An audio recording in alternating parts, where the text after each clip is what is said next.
Hi. So I want to start the first thing to show you about how I paint is how I actually start. I can start with a white canvas like this, in which case this is why I call myself a messy painter, is that I just want to slap color onto this canvas so that it's completely covered and I don't see um, the white at all. But sometimes I actually start with a wash and it looks like this. Nothing big. I just I choose a color that kind of will be a complement to the colors I'm going to put on the canvas. It's usually either warm or cool, but it's kind of almost like a contrast in a sense too, because it's going to shine through the paints. That's what's great about the oil paints. It's going to come through in some kind of character trait. And so I choose, it's really intuition what color I choose.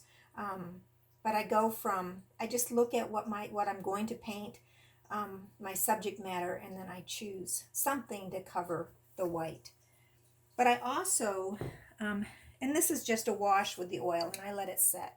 Or sometimes it's a wash with acrylic and I let it set. Now this is actually acrylic house paint, wall paint. And it's just leftover paint that I picked up that someone was going to scratch. And I got this idea from a painter in Eureka Springs, Arkansas. I went into her gallery a few years ago, and out of all the galleries I went to in Eureka Springs, I liked her paintings the best. And it was an interesting encounter.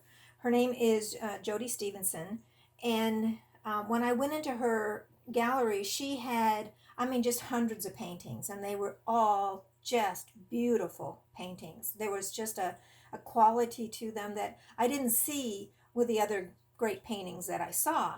And so she was kind of a standoffish painter. She really wasn't an interaction, but I started to just make comments about her paintings and she started to warm up to me. In fact, I went ahead and bought a couple of her prints. This is one of them. I don't know if you can see that really well. But this is a print that she did about a dream of her hometown in Kansas. And I love the story behind it. And so I wanted to honor her. And so I bought this print of that painting.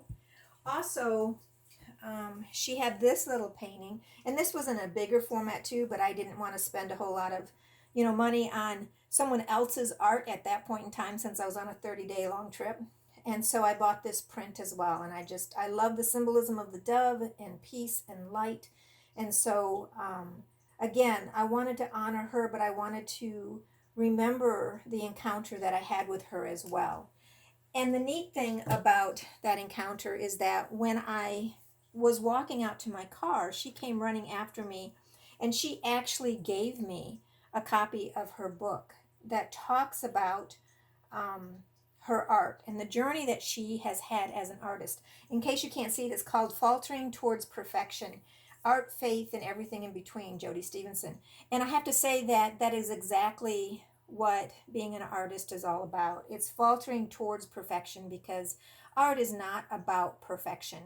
I know some artists look at my art and you can just tell from their expression that, oh, she doesn't know what she's doing.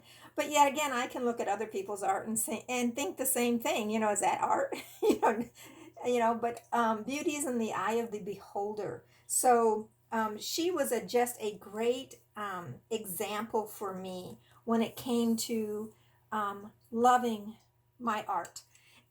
But one of the things she told me about her art when I was in her gallery was that she just went to Lowe's or Hobby Lobby and asked for any return colored acrylic paints that people didn't like, a gallon that cost like $5. Well, I just happened to be given some old stuff, so I used that on the back of this as a particle board.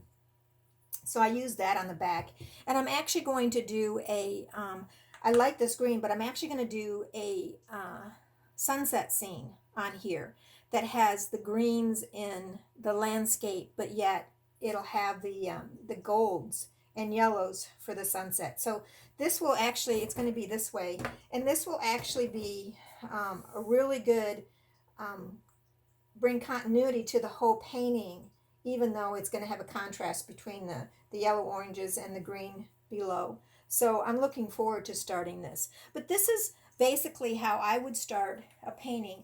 There's one other example I want to show you, and that's a large one. I have worked on this for, well, I worked on it several years ago and I haven't done anything since. And you're not going to be able to see the whole thing.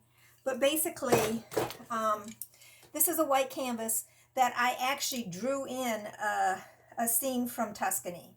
And I've changed the perspective a little bit because I wanted to draw out a certain idea within it. But this is kind of a typical, you draw it in and then you fill it in with a background color, and then you're going to go in and do all of the defining of everything and add dimension and that kind of stuff. So again, this is just an idea of starting with a white canvas. And in this, I actually drew because there was so many, angular lines, something that you didn't want to make a mistake on. And so I actually drew the outlines of the buildings in here. And I haven't worked on it in a long, long time. So this is one of my goals for doing this YouTube channel, is to actually finish some of the stuff that I've worked on and then set aside. So basically that's how I start a painting. And I hope this gives you ideas and encouragement and inspiration to just put color on canvas any way you want to do it. Thanks. I'll be back soon.